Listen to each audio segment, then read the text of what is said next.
تطلع بيننا في الكواكب كالبدور بل وأشرف منه يا سيدي خير النبي. அருமையானவர்களே, இப்போது இந்த 4 பேருடைய கருத்துக்களும் நிறைவடைந்து விட்டது. தமிழில் சொல்லுவாங்க, கடல் நீரை கூஜாவில் அடைக்க முடியாதுன்னு சொல்லி. கடல் நீரை கூஜாவுக்குள் அடைக்க முடியுமா? ஒருபோதும் முடியாது. மணிக்கணக்காக பேச வேண்டிய 4 தலைப்புகளை ஒரு 10-15 நிமிடத்துக்குள்ளாக ஆக சுருக்கி முத்தாய்ப்பாக நமக்கு இந்த 4 வரும் கொடுத்திருக்கிறார்கள். இதனுடைய அடிப்படையை நாம் விளங்கி இந்த 4 கருத்துக்களையும் நாம் அமல் செய்வதற்கு நம்மை தயார்படுத்திக் கொள்ள வேண்டும். அதில் மிக முக்கியமாக நாம் கவனம் செலுத்த வேண்டிய தலைப்பு, முதலிலே பேசிய சமய நல்லிணக்கம் பற்றிய ஒரு தலைப்பு தான். இன்றைய சூழலிலே, குறிப்பாக இந்திய சூழல் எவ்வாறு சென்று கொண்டிருக்கிறது என்பதை பற்றி நமக்கு நன்கு தெரியும். அதை விவரித்து சொல்ல வேண்டிய அவசியமில்லை. இன்றைய சூழலிலே நம்மிடத்திலே பெரும்பான்மை பலம் கிடையாது, ஊடக பலம் கிடையாது, ஆயுத பலம் கிடையாது, அரசியல் பலம் கிடையாது. நம்மிடத்தில் இருக்கிற ஒரே பலம் என்னன்னு சொன்னால், நமக்கு பெருமானார் காட்டி தந்த நற்குணங்கள் தான். அந்த நற்குணங்களை கொண்டுதான் நாம் இன்றைய சமூகத்திலே வெல்ல வேண்டிய ஒரு சூழலிலே இருக்கிறோம், போராட வேண்டிய ஒரு சூழலிலே இருக்கிறோம். எப்படி முற்காலத்திலே நபிகள் பெருமான் ஸல்லல்லாஹு அலைஹி வஸல்லம் அவர்களுடைய அருமை சஹாபாக்களுடைய நற்குணங்களை பார்த்து தான் மக்கள் கூட்டம் கூட்டமாக இஸ்லாத்துக்கு வந்தார்களே தவிர, விசமிகள் பரப்பி கொண்டிருப்பது போல வாள்முனையால் இஸ்லாம் வளர்க்கப்படவில்லை, வார்த்தெடுக்கப்படவில்லை. அல்லாஹ் தஆலா திருமறையிலே சொல்வான், ஃபபிமா ரஹ்மத்தின் மினல்லாஹி லின்த லஹும். நபியே, மக்களிடத்திலே நீங்கள் மிருதுவாக மென்மையாக நடக்கிற காரணத்தினால்தான் அவர்கள் உங்களிடத்திலே அருகாமையிலே வந்து கொண்டிருக்கிறார்கள். வலவ் குந்த ஃபல்லன் கலீலல் கல்பி லன் ஃபது மின் ஹவுலிக். நீங்கள் கடுமை காட்டுவீர்களேயானால், சிடுசிடுப்போடு மக்களிடத்திலே நடந்து கொள்வீர்களேயானால், உங்களுடைய கடின சுபாவத்தை பார்த்து மக்கள் எல்லாம் உங்களை விட்டு விலகி போயிருப்பார்கள் என்று பெருமானாருடைய நற்குணத்தை பற்றி அல்லாஹ் தஆலா பேசுவான். எனவே அதுபோன்ற நற்குணங்களை கொண்டு நாம் மக்களோடு கலந்துரவாட வேண்டிய ஒரு கட்டாய சூழ்நிலையிலே நாம் இருக்கின்றோம். எனவே ஹஜ்ரத் அவர்கள் ஆரம்பத்திலே குறிப்பிட்டது போல, எல்லா மக்களிடத்திலும் நற்குணத்தை பேண வேண்டும். குறிப்பாக நமக்கு அருகிலே வசிக்கக்கூடியவர்கள், அண்டை வீட்டாரோடு நட்புறவை கடைபிடிக்க வேண்டும். பயணத்திலே இருப்பவர்களோடும் நாம் நட்புறவை கடைபிடிக்க வேண்டும். சில வருடங்களுக்கு முன்னால் ஈரோடு பெரிய அக்ரஹாரம் ஜாமியா மஸ்ஜிதில் மீளாது விழா நடைபெற்றது. அந்த விழாவிலே சிறப்புரையாற்றிய மர்ஹூம் மௌலானா சைஃபுத்தீன் ரஷாதி ஹஜரத் அவர்கள் ஒரு நிகழ்வை குறிப்பிட்டார்கள். அதை இங்கே சொல்வது பொருத்தம் என்று நான் கருதுகின்றேன். அவர்களுடைய நண்பர் ஒருவர், ஆதில் அகமது என்பது அவருடைய பெயர், வேலூரை சேர்ந்தவர். பெங்களூரிலே குடும்பத்தோடு தங்கி அவர் பணியாற்றி வருகிறார். ஒரு விடுமுறையிலே பெங்களூரில் இருந்து பஸ்ஸிலே வேலூருக்கு சென்று கொண்டிருக்கிறார், இரவு நேரம். அப்போது நடத்துனர் டிக்கெட் வாங்கி கொண்டிருந்த போது அங்கே குடும்பத்தோடு பயணம் செய்து வந்திருந்த ஒரு மாற்று மத சகோதரர், அவர், அவருடைய மனைவி, குழந்தை 3 பேரும் அந்த பஸ்ஸிலே சென்று கொண்டிருக்கிறார்கள்.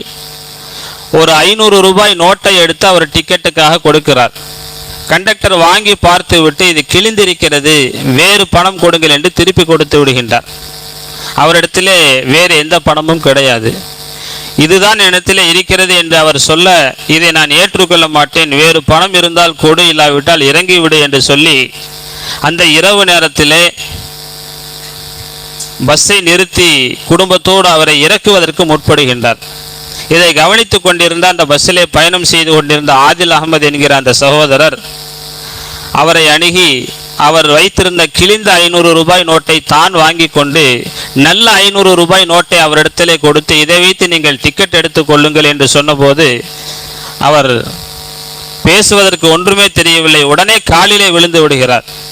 அப்படியெல்லாம் செய்யக்கூடாது என்று சொல்லி அவரை தூக்கிவிட்டு நீங்கள் டிக்கெட் வாங்கி கொண்டு செல்லுங்கள் என்று சொல்லிவிடுகின்றார். இது ஒரு சின்ன ஒரு செயல்தான். வீட்டுக்கு சென்று விட்டு அவர் திரும்ப வருகிறார், பணியிலே ஈடுபடுகின்றார். ஒரு 4-5 நாட்களுக்கு பின்னாலே அவருக்கு ஃபோன் வருகிறது. ஏற்கனவே அவர் பணம் கொடுக்கும் போதே செல்போன் நம்பரையும் வாங்கி கொள்கிறார் அந்த மாற்று மத சகோதரர். இந்த ஆதில் அகமதுக்கு ஃபோன் செய்கிறார். ஃபோன் செய்தவர் அந்த சகோதரர் தான். நீங்கள் செய்த உதவியை நாங்கள் எண்ணி பார்த்தோம். இஸ்லாம் எந்த அளவுக்கு உயர்ந்த பழக்க வழக்கங்களை கொண்டிருக்கிறது என்பதை உங்கள் மூலமாக நாங்கள் அறிந்து கொண்டோம். எனவே நானும் எனது மனைவியும் குழந்தையும் என்னுடைய பெற்றோர் இருவருமாக 5 பேரும் சேர்ந்து இஸ்லாமிய மார்க்கத்தை தழுவ வேண்டும் என்று நாங்கள் முடிவு செய்திருக்கிறோம். உங்களுடைய முகவரியை சொல்லுங்கள், உங்கள் வீட்டுக்கு நாங்கள் இஸ்லாத்தை ஏற்றுக்கொள்கிறோம் என்று போன் செய்து அவர்கள் சொல்லுகிறார்கள். அவர் முகவரியை சொல்ல வீட்டுக்கு கலிமாவை சொல்லி அவர்கள் இஸ்லாத்துக்கு வந்தார்கள் என்கிற அந்த சிறப்பான நிகழ்வை சைஃபுத்தீன் ரஷாதி ஹசரத் அவர்கள் தங்களுடைய சிறப்புரையிலே சொல்லி காட்டினார்கள். ஆக நாம் செய்யக்கூடிய சின்ன சின்ன காரியங்கள் கூட இஸ்லாத்தினுடைய மாபெரும் அழைப்பாக இஸ்லாமிய தாவத்தாக இருக்கும் என்பதை நாம் எண்ணி பார்க்க கடமைப்பட்டிருக்கின்றோம். அதே போல கொடுக்கல் வாங்கல் வியாபாரத்திலே நேர்மையை கடைபிடிக்க வேண்டும், நாணயத்தை கடைபிடிக்க வேண்டும் என்று பேசினார்கள். இன்றைய சூழலிலே மாற்று மதத்திலே வியாபாரிகள் பலரும் பொய் சத்தியம் செய்து தரமில்லாததை தரமான பொருளாக சித்தரித்து கலப்பட பொருளை தூய பொருளாக சொல்லி ஏமாற்றி மோசடியில் ஈடுபட்டெல்லாம் வியாபாரம் செய்கிற இன்றைய சூழலிலே நாம் நமது இஸ்லாம் நமக்கு காட்டி தந்திருக்கிற அந்த நாணயத்தையும் நேரும் கடைபிடித்து நாம் வியாபாரம் செய்தால் அதுவும் ஒரு இஸ்லாமிய அழைப்பாக இருக்கும். எனவே கொடுக்கல் வாங்கலுடைய விஷயத்தில் அடுத்தவர்களுடைய எந்த ஒரு பணமோ பொருளோ தவறுதலாக நம்மிடத்திலே வந்துவிடக்கூடாது. அந்த விதத்திலே நாம் மிகுந்த எச்சரிக்கையோடு இருக்க வேண்டும். சுதந்திரத்துக்கு முன்னாலே இந்தியாவிலே நடைபெற்ற ஒரு நிகழ்வு, ஊபி மாநிலத்திலே காந்தலா என்று ஒரு ஊர் இருக்கிறது. அந்த ஊரிலே உள்ள ஒரு நிலம், காலி இடம், அந்த இடத்துக்கு ஒரு முஸ்லிமும் சொந்தம் கொண்டாடுகிறார், ஒரு இந்து மதத்தை சேர்ந்தவரும் சொந்தம் கொண்டாடுகிறார். 2 பேருமே இது எனக்கான இடம் என்று அவர்கள் சொந்தம் கொண்டாடுகிறார்கள். அந்த சூழ்நிலையில் அந்த முஸ்லீம் என்ன செய்கின்றார், மற்ற முஸ்லிம் சகோதரர்களை பார்த்து சொல்லுகிறார், இந்த இடம் எனக்கு சொந்தமான இடம் என்று தீர்ப்பாகி விட்டது என்று சொன்னால் நான் இதை பள்ளிவாசல் கட்டுவதற்காக கொடுத்து விடுவேன் என்று சொல்லுகிறார். உடனே அந்த ஊரில் இருக்கிற முஸ்லிம்கள் எல்லாரும் அவருக்கு ஆதரவு தெரிவிக்கிறார்கள். ஏனென்றால் பள்ளிவாசல் கட்டுவதற்கு அப்போது இடம் தேவைப்பட்டது. இவர் இடத்தை தருவதாக சொல்லுகிறார். எனவே இவருக்கு நாம் ஆதரவு கொடுக்க வேண்டும் என்று அவருக்கு சப்போர்ட்டாக இருக்கிறார்கள். அதை பார்த்தவுடனே அந்த இந்து என்ன செய்கிறார், இந்து சகோதரத்திலே சொல்லுகிறார், இந்த இடம் எனக்கு சொந்தமான இடம் என்று தீர்ப்பாகிவிட்டால் கோயில் கட்டுவதற்காக நான் இந்த இடத்தை கொடுத்து விடுவேன் என்று சொன்ன உடனே அங்கிருக்கிற இந்துக்கள் எல்லாம் அவருக்கு பின்னாலே போய்விடுகிறார்கள். இப்போது தனிப்பட்ட 2 பேருக்கு மத்தியிலே நடந்த இந்த விஷயம் 2 சமூகத்துக்கு மத்தியில் உள்ள பிரச்சனையாக மாறி போய்விடுகின்றது. வழக்கு நீதிமன்றத்துக்கு செல்லுகின்றது. அப்போது இருந்த ஆங்கிலேய நீதிபதி ரொம்ப புத்திசாலியான மனிதர். அவர் பார்க்கிறார், இதில் ஏதாவது ஒரு பக்கம் ஒருதலை பட்சமாக தீர்ப்பு வந்துவிட்டால் அது ஒரு பெரிய சாதி பிரச்சனைக்கு காரணமாக ஆகிவிடும் என்று அவர் யோசிக்கின்றார்.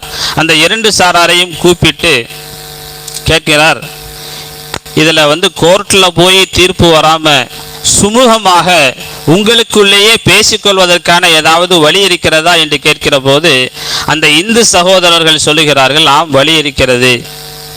ஒரு இஸ்லாமிய ஆலிம் ஒருவர் இருக்கிறார், முஃப்தி இலாஹி பக்ஷ் காந்தலவி என்பது அவருடைய பெயர். அவர் நேர்மையான நாணயமான மனிதர். அவர் என்ன தீர்ப்பு சொல்லுகிறாரோ அந்த தீர்ப்பை நாங்கள் மனதார ஏற்றுக்கொள்கிறோம். எனவே நீங்கள் அவரை அழைத்து தீர்ப்பு சொல்லுங்கள், நாங்கள் ஏற்றுக்கொள்கிறோம் என்று அந்த இந்து சகோதரர்கள் சொல்ல அதை கேட்ட முஸ்லிம்களுக்கெல்லாம் ஒரே மகிழ்ச்சி. ஏன்னா நம்ம ஆலிம் சால நமக்கு சாதகமாக தானே தீர்ப்பு சொல்ல போறாரு, அதனால பள்ளிவாசலுக்கு கண்டிப்பாக இடம் கிடைக்கும், இது நமக்கு தான் தீர்ப்பாகும் என்று அவர்கள் சந்தோஷப்படுகிறார்கள். அந்த நீதிபதி தீர்ப்பை ஒத்தி வைத்து ஒரு குறிப்பிட்ட தேதியில் 2 சாராரையும் வரவழைக்கிறார். அந்த முஃப்தி இலாஹி பக்ஷ் காந்தலவி அவர்களையும் வரவழைத்து பிரச்சனையை தெளிவாக எடுத்து சொல்லி, இந்த இடம் சம்பந்தமாக நீங்கள் யாருக்கு சொல்கிறீர்களோ அவர்கள் அதை ஏற்றுக்கொள்ள தயாராக இருக்கிறார்கள், எனவே உங்களுடைய தீர்ப்பை சொல்லுங்கள் என்று நீதிபதி கேட்கிறார். இப்போ அந்த முஃப்தி இலாஹி பக்ஷ் காந்தலவி அவங்க சொல்கிறாங்க, நான் அறிந்தவரை இந்த இடம் இருக்கிறதே, இது இந்த இந்து சகோதரருக்கு சொந்தமான இடம்தான். இதற்கான ஆதாரங்கள் அவர்களிடத்தில் இருக்கிறது. அந்த முஸ்லிம் சகோதரர் அவர் அந்த இடத்தை பெறுவதற்காக வேண்டி அவர் பொய்யாக அவர் குற்றம் சுமத்துகிறார், தனக்கான இடம் என்று சொல்கிறார். ஆனால் இது இந்துக்குரிய இடம்தான் என்று அவர்கள் சொன்னபோது இந்து சகோதரர்கள் எல்லாம் மகிழ்ச்சியோடு அதை ஏற்றுக்கொள்கிறார்கள். அப்போது முஸ்லிம் சகோதரர்களுக்கு கொஞ்சம் பேர் அதிர்ச்சியாக ஆகிவிடுகின்றது. இப்போது அந்த நீதிபதி தீர்ப்பை இப்படி எழுதுகிறார்: இந்த தீர்ப்பிலே முஸ்லிம்கள் தோற்றுவிட்டார்கள், ஆனால் இஸ்லாம் ஜெயித்து விட்டது என்று தீர்ப்பு எழுதுகின்றார். முஸ்லிம்கள் தோற்றுவிட்டார்கள், ஆனால் இஸ்லாம் ஜெயித்து விட்டது என்று அவர் தீர்ப்பை எழுதி முடிக்கின்றார். அந்த தீர்ப்பை கேட்ட இந்து சகோதரர்கள், நீதிபதி அவர்களே, தங்களுடைய தீர்ப்பை தாங்கள் கூறிவிட்டீர்கள், எங்களுடைய தீர்ப்பை நாங்கள் கூறுகின்றோம், கேளுங்கள் என்று சொல்லி இந்த இடத்தை முஸ்லிம்களுக்கு பள்ளிவாசல் கட்டுவதற்காக வேண்டி நாங்கள் தருகிறோம் என்பது மாத்திரமல்ல, எங்களுடைய செலவிலேயே நாங்கள் பள்ளிவாசல் கட்டுகிறோம், இது எங்களுடைய தீர்ப்பு என்று அவர் சொல்கின்றார். அருமையானவர்களை யோசித்து பாருங்கள். இஸ்லாம் சொல்லக்கூடிய நாணயம், நேர்மை, வாய்மை, நற்குணம், விட்டு கொடுக்குதல் என்ற அனைத்தையும் கடைபிடிக்கிற போது நாம் தனியாக மாற்று மத மக்களுக்கு இஸ்லாமிய அழைப்பு கொடுக்க வேண்டிய அவசியமில்லை. நமது செயல்களை, நடை உடைகளை, நம்முடைய சொல் பேச்சுக்களை பார்த்து அவர்களே இஸ்லாத்தின் பக்கமாக கூட்டம் கூட்டமாக வருவார்கள், வந்து கொண்டும் இருக்கிறார்கள். நமது இந்திய திருநாட்டிலே 95% மாற்று மதத்தவர்கள் முஸ்லிம்களின் மீது அபிமானிகளாகத்தான் இருக்கிறார்கள். ஒரு 5% மக்கள் தான் விஷமிகளாக விஷம பிரச்சாரம் செய்து முஸ்லிம்களுக்கும் அவர்களுக்கும் உண்டான அந்த தொடர்பை அவர்கள் பிரிப்பதற்காக சூழ்ச்சி செய்து கொண்டிருக்கிறார்கள். எனவே நாம் இன்றைய காலத்திலே சமூக நல்லிணக்கத்தை பேணுவதோடு, வியாபாரத்தில் நேர்மையாக நடப்பதோடு, உறவுகளை ஆதரித்து வாழ்வதோடு, நமது உடலை பாதுகாக்கிற ஆரோக்கியமான உணவுகளை உட்கொண்டு நல்ல அமல்களை செய்து இறைவனிடத்திலே நாம் துஆ கேட்போமே, ஆனால் கண்டிப்பாக அல்லாஹ் ஜல்லஷானஹு தஆலா என்றும் எப்போதும் நமக்கு உதவி செய்வதற்கு தயாராக இருக்கின்றான்.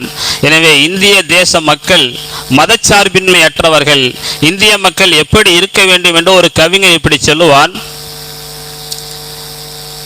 இமயச்சாரலிலே ஒருவன் இருமினான், இமயச்சாரலிலே ஒருவன் இருமினான், குமரியில் வாழ்பவன் மருந்து கொண்டோடினான் என்று அவர் எழுதுவார். இமயமலையில் இருந்த ஒருவனுக்கு இருமல் வந்துச்சான். அந்த இருமல் சப்தத்தை கேட்டு கன்னியாகுமரியில் இருக்கிற ஒருத்தன் மருந்து கொண்டு போனானா. அந்த அளவுக்கு இந்தியவர்கள் அனைவரும் மதத்தால், மொழியால் வேறுபட்டிருந்தாலும் அவர்கள் இந்தியர்கள் என்பதிலே ஒன்றிணைந்தவர்கள். அதைத்தான் இஸ்லாமும் சொல்லுகிறது. மனிதர்கள் அனைவரும் ஒரே தாய் மக்கள். இந்த உண்மையை உணர்ந்து அவர்களுக்கு இடையிலே பிரிவினையை விட்டு நாம் ஒற்றுமையாக இருந்தால் நம்மை யாரும் அசைக்க முடியாது. அல்லாஹ் ஜல்லஷானஹு தஆலா இந்த கருத்தரங்கின் மூலமாக இதிலே கருத்துரை வழங்கப்பட்ட 4 தலைப்புகளையும் நமது வாழ்க்கையிலே நாம் முழுமையாக கடைபிடிக்கிற நன்மக்களாக அல்லாஹ் நம்மை ஆக்கி அருள்வானாக என்கிற நல்ல துவாவோடு இந்த அருமையான வாய்ப்பை ஏற்படுத்தி தந்த ஈரோடு மண்டல ஜமாத்துல் உலமா சபைக்கும் தாருல் உலூம் சித்திகியா மஸ்ஜித் நிர்வாக குழுவினருக்கும் நன்றிகளை தெரிவித்து கருத்தரங்கத்தை நிறைவு செய்கின்றோம். வாஹிரு தாவானா அல்ஹம்துலில்லாஹி ரப்பில் ஆலமீன். அஸ்ஸலாமு அலைக்கும் வரஹ்மத்துல்லாஹி வபரகாத்துஹு.